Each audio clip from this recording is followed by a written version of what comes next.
आणि आता बातमी कबूतरखान्यांवरील वादाची आहे। 13 तारखेला उपोषण सुरू करणार असल्याचा इशारा जैन मुनी निलेशचंद्र विजय यांनी दिलाय। धर्मासाठी वेळ पडल्यास शस्त्र उचलू, कोर्टाच्याही आदेशाला जुमानणार नाही असा इशारा जैन मुनींनी दिलाय।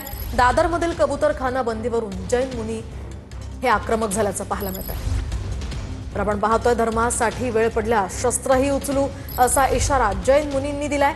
कबूतरखाना बंदीवरून आता जैन समाज बांधव चांगलेच आक्रमक झाल्याचं पाहायला मिळतंय।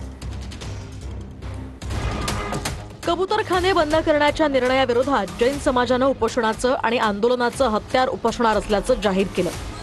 येत्या 13 तारखेपासून कबूतरखाने बंद करण्याच्या निर्णयाविरोधात उपोषणाला बसण्याचा इशाराही देण्यात आला।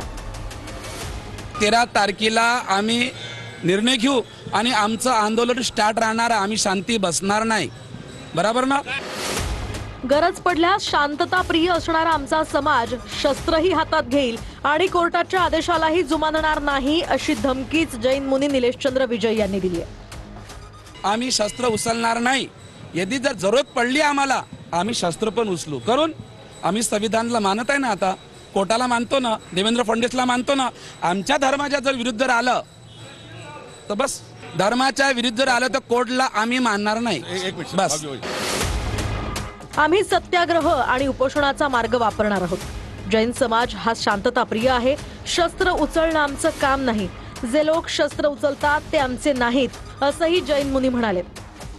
अनशन आम्ही शांतीप्रिय आहे, आम्हाला शस्त्र उचलायची काम नाही। आमचे शांतीनाथ दादा आम्ही शांतीनं करू। काही शस्त्र जे लोक शस्त्र उचलते आमचे लोक नव्हते। मनाई केलेली असताना देखील कबुतरांना खाद्य देण्याचे प्रकार सुरू आहेत। गिरगाव चौपाटीवर मध्यरात्री कबुतरांना खाद्य देण्याचे हे प्रकार सुरू होते। याच वेळी पालिका कर्मचाऱ्यांशी हुज्जत घालत काहींनी कबुतरांना खाद्य दिलं। दादरमधील कबूतरखाना बंद करण्याच्या मुद्द्यावरून सध्या मुंबईत जोरदार वाद पेटलाय। याच पार्श्वभूमीवर मनसेचे नेते संदीप देशपांडेंनी परिधान केलेला टी-शर्ट सध्या चर्चेचा विषय ठरतोय। संदीप देशपांडे हे दादर परिसरात हा टी-शर्ट परिधान करून फिरत होते। देशपांडेंच्या टी-शर्टवर नरेश, सुरेश, परेश चड्डीत राहायचं असा मजकूर लिहिलाय। त्याचं काय गोल पोस्ट आता सध्या दादर कबूतरखान्यावर आहे। हायकोर्टानं दिलेल्या निर्णयाची सुद्धा पायमल्ली होत आहे। हे सरकार उघड डोळ्यांनी पाहतं, पोलीस गप्प आहे। तुम्ही कबुतराला काय चणे घालतात, तर आम्ही कावळ्याला माशाच्या पोटातली घाण खेकडे खाऊ घातले आणि कावळे पाळले तर चालतील का?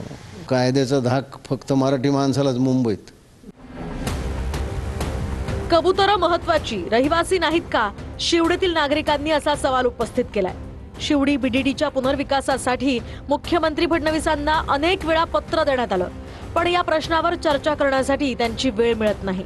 मात्र विशिष्ट समाजाकरता कबुतरांच्या खाद्यावर अवघ्या 12 तासात मुख्यमंत्री बैठक बोलवतात। आम्हाला कमी लेखण्याचं हे पाप सरकार करतंय अशा आशयाचे फलक शिवडी परिसरात लावण्यात आले। केंद्रीय मंत्र्यांना देखील भेटून आलो की बीपीटीतली शिवडी बीडीडी चाळ ह्याचा पुनर्विकास लवकरात लवकर सुरू व्हावा। मुख्यमंत्री महोदयांना अनेकदा पत्र लिहिलेले आहेत आणि हाऊसमध्ये देखील विषय घेतलेला आहे। धक्कादायक ना, म्हणजे कबुतरांसाठी एवढं सगळं महत्त्व आणि जी लोक आहेत त्यांच्यासाठी बीडीडीसाठी मीटिंग लावली जात नाही, हे लोकांचं रोष तिकडचं। हे तर मूळ मुंबईकर आहेत। जाऊ दे, अजून चालू आहे ते कोर्टात। आणि महत्त्वाची गोष्ट एवढंच आहे की स्थानिकांना जे पाहिजे असेल तेच झालं पाहिजे, तिथे जे राहणारे नागरिक आहेत तेच झालं पाहिजे।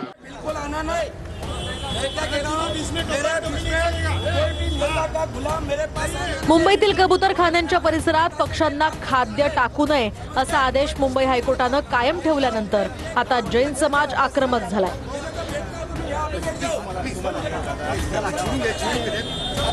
मुंगीपासून ते हत्तीपर्यंत कोणताही जीव मरता कामा नये हे आमच्या धर्मात लिहिलंय असेही जैन मुनी निलेशचंद्र विजय यांनी सांगितलं।